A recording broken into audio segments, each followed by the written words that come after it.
Today's guest, Jim Pearson, didn't just overcome his fear of reaching out. He turned it into a business breakthrough. In today's episode, Jim walks us through how a simple Facebook DM strategy brought him 20 leads in 30 days and how he used tools like ChatGPT, TextExpander to help him scale. We dive into his fitness journey, his daily discipline, and how small moves like branding your Wi-Fi and sending birthday messages a day before the birthday can create big wins for you. If you're into sales or mortgages and want to grow your business, you're going to love this episode. Hey, I'm Scott Beckford. This is the I Love Mortgage Brokering Podcast. Each week we bring you episodes, conversations, insights to help you scale your mortgage business. And today's episode is going to be absolutely awesome. I have a conversation with my friend Jim Pearson. Before we jump into that, I want to give a shout out to our sponsor, Omwell. Omwell is an amazing tool for Canadian mortgage brokers. It allows you to engage with your database, create conversations, and conversations that lead to clients and leads.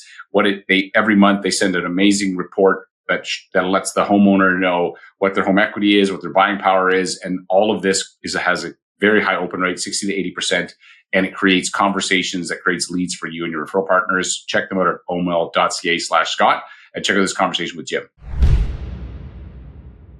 Hey, Jim, welcome to the show. Hey, thanks for having me, Scott. So tell me a little bit about yourself and how you got in the mortgage biz. All right. So I got into the mortgage business really because of my wife's grandfather. And he immigrated here from Malta. And him and his wife started loaning their money out to some friends. And they're like, oh, this is like great. We should keep doing it. And they built up a pretty good little private mortgage company. Never met my wife's grandmother, but at like the Christmas dinners, Easter dinners, birthday dinners, whatever, I always found myself talking to him about his business and about mortgages and all that stuff. And in my head, like, it's probably making like decent coin. And I was like, I should learn how to do this, and maybe we'd start doing it. And when I would start asking him some questions, especially about credit, and it didn't really seem like he had like a full grasp on what everything was involved with credit. So that's why I decided to get my mortgage license. And like I was saying to you before, the mortgage course doesn't really teach you about mortgages or credit. It's just about how not to get sued, how not to get in trouble. So, I figured, you know what, if I can find a few deals now that I took the course, if I get a few deals here and there, that, it was just extra money for my family and have a little extra fun. And then was part-time for a little bit and then flipped over to full-time after kind of got sick of the career that I was in after, 16, 17, 18 years. Right. And do you regret the decision to switch from that to being a broker? No, I had so much fun doing this. You get to talk to people, and help families. I think one of the best parts that I find is, I don't know which one I like better, like helping a first-time home buyer get into their first house and it's super exciting, or you have those people who have a ton of debt and you're able to kind of, wrap everything up, create a ton of cash flow for them every month and just make their life that much better. Right. They're not just trying to keep their head above water. They're, treading no problem, or they're in the boat now kind of thing. So it's nice being able to help people in that sense. Yeah, that's awesome. One of the things that that recently we had ran a game of phones, we call it Battle Royale, where we put people in teams and compete on phone calls, DMs, voicemails, generate leads, and you did fantastic. And I know in the past you've done lots of phone calls, but this time you focused on DMs, right? Is that right? Yeah. So I wanted. So walk me through that. Like, what was your strategy and how did it turn out? I'm just curious about how that worked. Yeah. So my strategy for this battle royale was to hit up my Facebook friends list, and I've wanted to. Like years ago, I wanted to hit up my Facebook friends and send them all a message, kind of letting them know what I do. So this was a perfect opportunity to go through that list. I had copied and pasted every single person on my Facebook page into a spreadsheet so I could keep track of who I've messaged, if they've replied back or not, and if they had a lead for me. So I How did generally you get that list? Okay, so you have like six. I think you told me 600 people on your. How did you get the list? Did you just do it manually, or did you copy and paste it? How'd you do it? I literally went into my Facebook. I went to the face or the friends section, and I literally just clicked and dragged through all of the friends, and I copy and pasted it into a spreadsheet. It was actually shockingly easy to actually copy all those links. And then, okay, so you had the list, and then you had started to do some DMing. What was that? What did you send, and what was the frequency and all that good stuff? The frequency was my goal was to do 20 a day. There were a few days where I just got super busy or something came up where I didn't get any in, but then the next day I tried to make it up. So instead of doing 20, I'd do 40 kind of thing. So for the 30 days of the Battle Royale, I was averaging probably 20, 25 a day. Totally could have won the amount of DMs that somebody sent out, but the last day I didn't put in my last 42 or something like that, which would have put me at the top. And I was kind of like waiting to the end of the day to do it, and it got close. I was like, come on. But I had used like Chat GPT, and I made up a couple different scripts. And I know that some people already knew that I did mortgages. Some people I haven't talked to since high school, or that late teens, early 20s of people that I worked with at Canadian Tire. So I had a slightly different wording for the people who didn't know that I was in mortgages. And I had them in a Word document, and I would copy and paste whatever the script was for that particular person, open the message box, put it in there, change the name, and send it off. And it worked pretty good. So it was about 500 people-ish around there that I sent that to. And then how many leads did you generate from that in a month? I had 20 leads come in from that. Kind of a variety of different leads. Actually, one of them that's going to be really good is this one person I worked with at Canadian Tire. She's now branch manager at a Scotiabank, and she's asking me, like, what can you do? And I was like, well, for you, probably the business for self stuff would be where I could help you the most. And she's like, yeah, most definitely. So we decided that we would chat here in July at some point. I mean, we're getting to the end of the month here, but we're going to go for lunch and discuss how we can help each other out. Some people have some renewals up that I've been able to convert. Some people, first-time home buyers, kind of didn't know where to start. So, I've kind of given them direction, and I'd imagine that in the next, probably by spring, they'll be purchasing kind of thing. So, there's some deals there that maybe aren't going to fund in the next, 30, 60 days. But at least I've planted those seeds with some people who are looking to purchase in the near future, at least.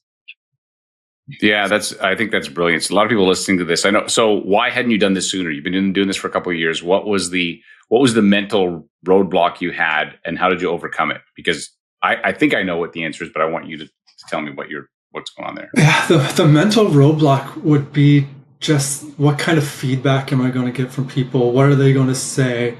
Are they going to come back and whatever, bitch and complain that I'm sending them messages? And it's kind of like the fear of what people would say. And I had done some DMs kind of before, and it would literally be people who I had no idea who they are. So I would send them off and whatever. If they don't, I don't know them. Yeah, they don't, who cares? Yeah, nothing. Yeah. But it's the people who I've had connections with, whether if I worked with them or whatever, I used to be friends with them, and, people grow apart over time. It was those people who I was nervous to send those messages to. But this time around, I mean, the Battle Royale, definitely there's that competition part of it too, right? And you want to make sure that you're doing your part for your team. And so this time I was like, you know what? I really don't care if someone is mad because I sent them a DM, chill out kind of thing. And luckily I never had any negative responses, and everything was positive of the people that did get back to me. Right. And yeah, you didn't have any of those. So what were some of the other responses that you, so just so I'm clear, you actually didn't use, some people have done this before and they use a video. I know Adam did that before with a video. You did a text-based message and you initially, you took, so just walk through the steps, scrape the list, put them into a spreadsheet so you know who's who. Second step, you created some prompts, one for people who knew you're a mortgage broker. Maybe you've talked to them or they're a client. And then another list of people who didn't know, or they may have known you from another life. And then you use different scripts, right? Was there any other bucket? So there's the people who knew, people who didn't know. Is there any other buckets you put them in? No, that was it. There were some people who were like maybe like a third one, more so of like friends that I see like more often. And then it'd kind of be like, hey, like I know that you know that I'm a mortgage agent, but I just wanted to remind you that I am. And if you do know anyone else that's looking, then, please send them my way, kind of thing. And right. And you see, instead of doing an ask for a business, you did an ask for a referral or intro, which is easier. It's easier for me to ask you for, hey, if you know anyone. And then if you need me, you're going to say, hey, wait a second, I need your help. Have you seen that happen where you ask somebody, you said, hey, if you know anybody, and then they say, wait a second, I'm somebody. Yeah. Has that ever happened to you? Yeah, exactly. That's another aspect to it. Even I just had somebody message me last week, and I had DM'd them in probably May, I guess it was in May when we did all this. So it took them 2 months to get back to me. So I know that people are still going to get back, and yeah, it's really just farming, right? Yeah, and you're planting seeds essentially, and you don't know. The thing is, you don't know when those seeds are going to pop up, but that doesn't mean there's a ton of value in. Did you have anybody? Okay, so what other response? You get anybody who responded and said, "Oh shoot, I just did a mortgage, I didn't know." Did that happen to you? Yeah, I think that did happen a couple times, and then it's like, damn it. But then what I would do in situations like that is I would flip over. I'm like, hey, no problem. Like, glad that you're able to figure it out. But I do offer this service for free. It's called OwnWell. It gives you like the full analytics of your property. I'm sure most people know this. And I would send them the link to the OwnWell. So then at least I can watch their mortgage for the renewals. And if there are any opportunities, maybe rates drop enough again that I can help them out in whatever, 3 years, 5 years, whatever they took. And then what I'm trying to do is just break down the types of responses you got. So you got some people with no response. Some people you got, a few people got, I just did my mortgage. You're like, hey, there was an opportunity. Did you get some people who responded with, talk to my friend, like a referral to someone else versus them? Or was it always just referral for themselves? Like the 20 leads, I guess, is what I'm asking. Was any of them for, hey, talk to my daughter, my sister kind of thing? No, all of them would have been for them, except for that Scotia person. Right. And that's just an opportunity that who knows where that can go, but that's a great connection to have. And you've already got an existing relationship. So that's great. Yeah. And then, so you got some people that said, hey, I need some help, refis. You got some renewals. Anything else you got? Is there anything interesting in the responses that you were surprised by? It was all pretty standard stuff where people are either thinking about buying. One person, they're like, oh, I'm on the fence of buying or building. But it was all pretty standard stuff of either renewals, refis, or purchases. And then just the time frame of, renewal in September or renewal in November, maybe in the springtime because they want to save a little bit more down payment.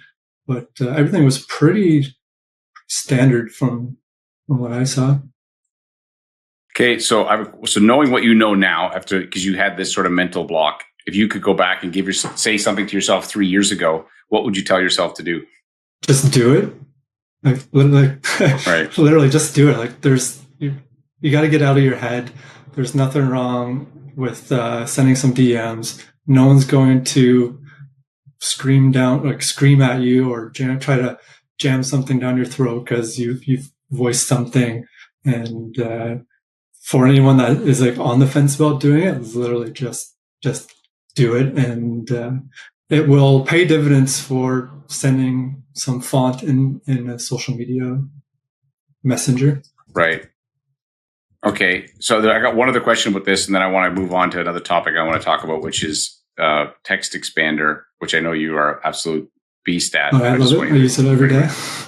Yeah. So we're going to talk about that in a second. So one of the ideas you just got, which I think is brilliant, if you don't mind sharing, is this birthday thing that you'd said, because sometimes people see the message and they forget. But walk me through your kind of birthday strategy, the birthday bump that you're doing, because it happened to you recently and you said, wait, like, and that's when you're in sales and marketing, one of the things when we see something, we go, oh, that was really good. I should copy that. And walk me through what happened there. Yeah. So my birthday was 5 days ago, and I had a fellow mortgage agent send me a happy birthday the night before my birthday.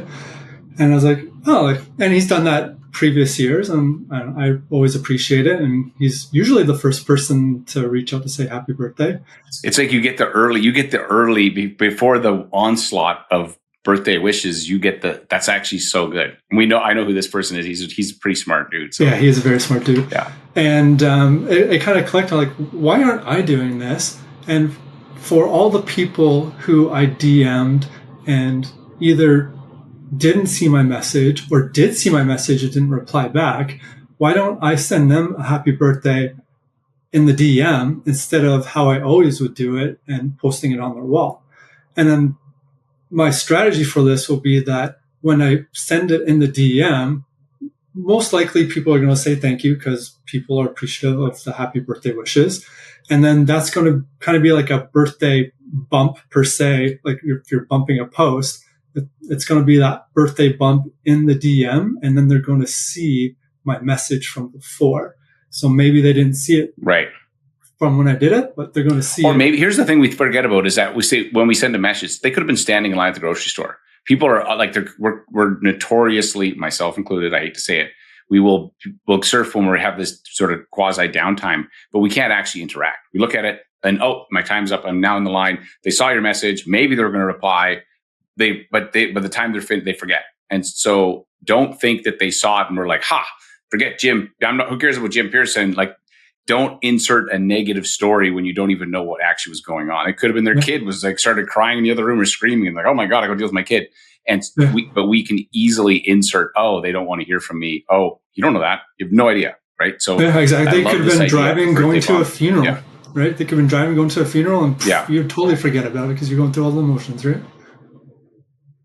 Yeah. And so there could be a lot of other things. And so this idea, it's a good idea anyway, to stay in touch with your network, that's that loose network that you have socially, but doing it the day before is the ninja move, because the day of it gets like crazy. It's like, if you have a lot, it can turn into a lot of messages or a lot of people commenting. So I love that idea a lot, actually. So I'm excited to see. Okay. So you did this campaign. I guarantee you're going to be still spitting out deals from this 6 months from now. There's going to be people circling back saying, hey, you messaged me, but I didn't need anything till now.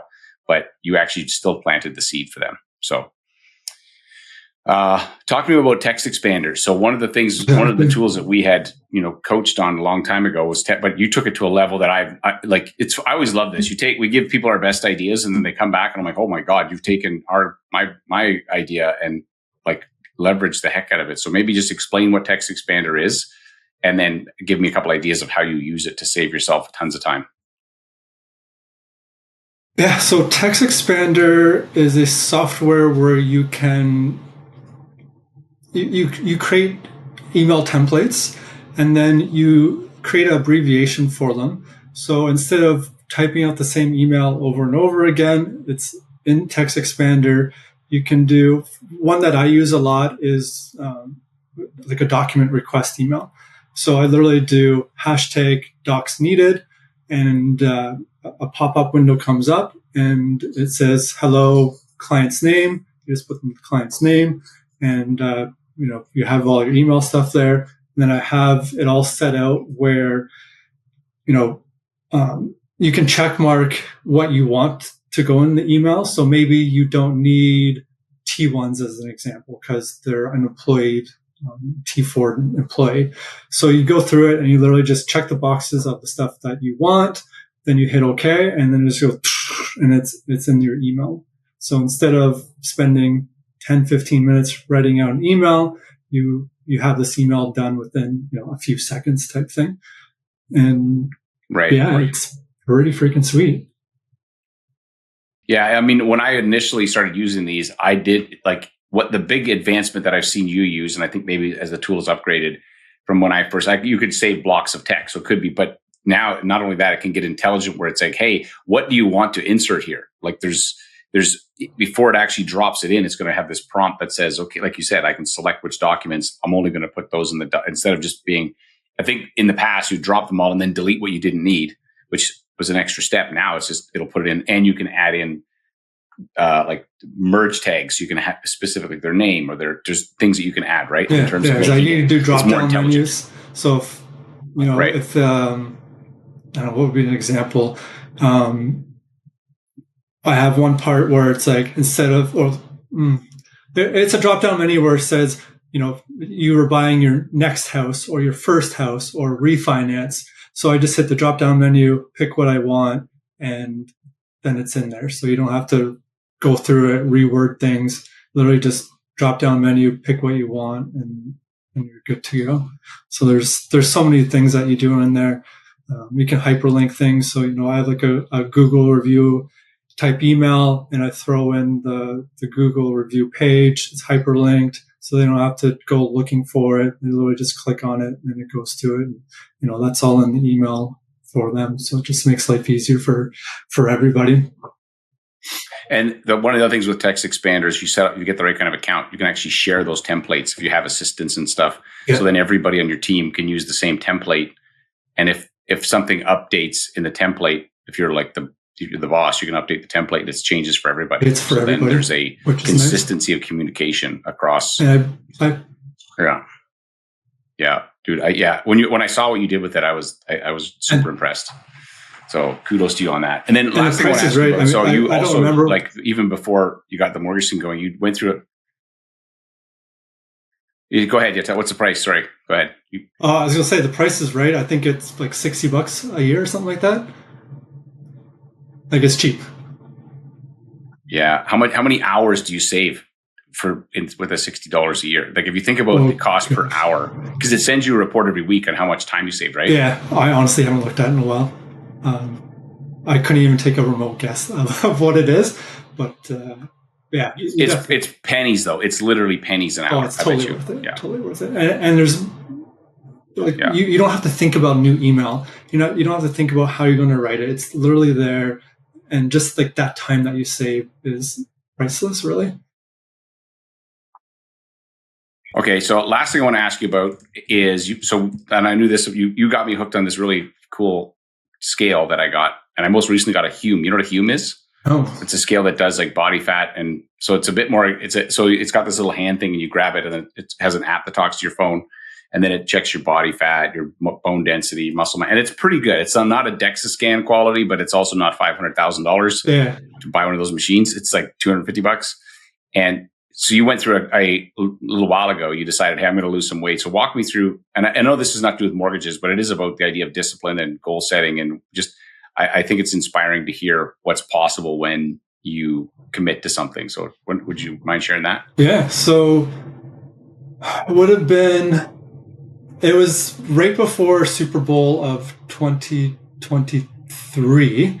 And I used to work out when I was younger, but I stopped doing it, gained some weight, but it was a slow progress of gaining weight. And my wife actually had hired a personal trainer. She's like, why don't you start working out again as well? Like, do this together kind of thing. And I was like, I don't have the mindset to get out there and start working hard. And I was waiting for that mindset change of okay, I'm ready to do it. So I literally waited till the day after Super Bowl Sunday because I knew that I was going to eat like crap on the Sunday. And hey, that's fair. And the Chiefs won. Yeah. And so I hired the same company that she went through, and it's called Men the F Up, and it's in Scarborough. And so I went through the process with that, and there's weekly check-ins and everything, and I went from 181 to 141, and I wanted to kind of get that like beach body type look. And so yeah, it took a while to drop down to that, but the discipline of going to the gym every single day. I'm still going, almost 2.5 years later. I was up at 5:30 this morning to go. I really had to drag my butt out of bed this morning to go. I really wasn't feeling it, but I find that when I don't go, I just feel sluggish every single minute of the day. So getting up, getting moving, it really helps me, just throughout the day of being awake. I feel more energized. I can focus more on my mortgage business, and I'm just so much more healthier. Right. That's amazing, man. Like I went down my own journey recently where I started focusing on health more. And then I don't know how many weeks ago now, maybe 14 weeks ago, one of our agents, Nate Atkin, who's super fit, he gave me a program, and he's went through our program and followed everything. He's killing his mortgage business. So I said, Nate, give me your program because you know way more about fitness than me. And I just said, I'll follow it exactly as you prescribe it. And it's hard. It is hard. But man, I feel so, yeah. And so now he's got he gives me like a 6-week program, and then he changes it because your body gets it. And I just follow it. It's like everything's timed and measured.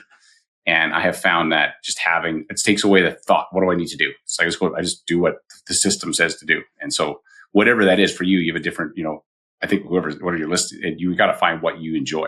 If you don't enjoy it, then you're not going to want to keep doing it. Yeah, exactly. It's at the point now where, like, if I miss it, it's like I want to be there. Like I don't want to feel sluggish, so I want to be there so that I feel energized. And then you get to know everyone there. It's like, oh, good morning, good morning, good morning. Everyone's super friendly, and it's kind of your own little. Have you got any business from it? No, I haven't. I was actually maybe a couple months ago, and I just haven't had time to do it. But I want to get, we have our swag shop, so maybe get some swag from there. But I'd like to get some like workout clothes. But I would like to get or just I thought of that too. Like you can put something on there, and it'll create like the film. Oh, I didn't know that's what you did. It would just be a conversation starter. Exactly, and I say good morning and talk to enough people there now that I feel like it probably would generate some stuff. So Alex Ramosi says it's the cheapest marketing you're ever going to do is basically wear swag. Yeah, I saw a post recently, and I've got a plan to do it. I've got the shirts designed. I got to get them printed, but I do when I create content. It's like, why am I just wearing a regular old? Like I could be doing the same thing as you're doing, and it's actually it's just it's such a simple thing. I mean, he's always wearing acquisition.com swag, shirt, hat. Like, so whatever content, even if he never brings up his company name, I know who his company is because I keep seeing it over and over and over again. So I think there's definitely some wisdom in that for sure. Yeah, exactly. I mean, just even like kind of just with marketing stuff and simple, cheap things, even just like my Wi-Fi for our house, it's like Jim Pearson, BRX Mortgage. So if the neighbors, if neighbors are having someone that's trying to connect to their Wi-Fi, they're going to see. Oh, that's hilarious. See my name. Yeah, I never thought of that. Even like my hotspot on my phone, same thing. So if I'm out and about and people are looking for a hotspot, obviously it's locked, but they're going to see my name and stuff as well, right? So it's just those little there's things. All these little things. Yeah, okay, that's good, man. Well, hey, Jim, I've loved this conversation. It's great to see what you're doing. Where can people find you if they're looking for you? jpfinance.ca is my website there, and you can always call me at my number. I don't know if I should give it out on here or not. Jim at jpfinance.ca as well. Right, that's awesome. Well, hey Jim, thanks for chatting with me. I really appreciate it, and I'm glad you did the DM strategy, even though you didn't feel like it, but it's not that big a deal once you do it. Yeah, exactly, and thanks for having me. Hey, thanks for listening, and hopefully you were inspired by my conversation with Jim and realized that you just have to just do it. At the end of the day, whatever the thing is that you're fearing, everybody's going to have to face this, and you just have to put it into action. You operationalize it, and whatever you do something like a battle royale like we've done, or you just do it with some friends. The goal is to just start taking action. Those daily consistent actions lead to results. And again, this was done. This episode is brand new. It happened in this market where it's challenging, and he still is able to generate those leads all from just doing the daily activities. I absolutely love that. And I love how he set up TextExpander as a way to save a ton of time. So hopefully you found that inspiring and gave you some ideas. As I always say, there's no problem in your mortgage business that someone else hasn't already solved. Your problem is who's got the answers. The goal of this podcast is to help you find some of those answers. Last thing I'll ask you is if you want an email sent to you every week where I share with you my best ChatGPT AI prompts, my best content that I find as I'm searching and researching the internet or from conversations I have, go just find me on social, click on my name, go to my link tree. You can join Scott's newsletter. We got over 7,000 plus mortgage brokers on there who every week engage. We got a fantastic open rate and click rate on that because we send stuff that's really useful. The goal is to make it the most useful email you're ever going to get. Check that out. Thanks again for listening, and I will see you on the next episode.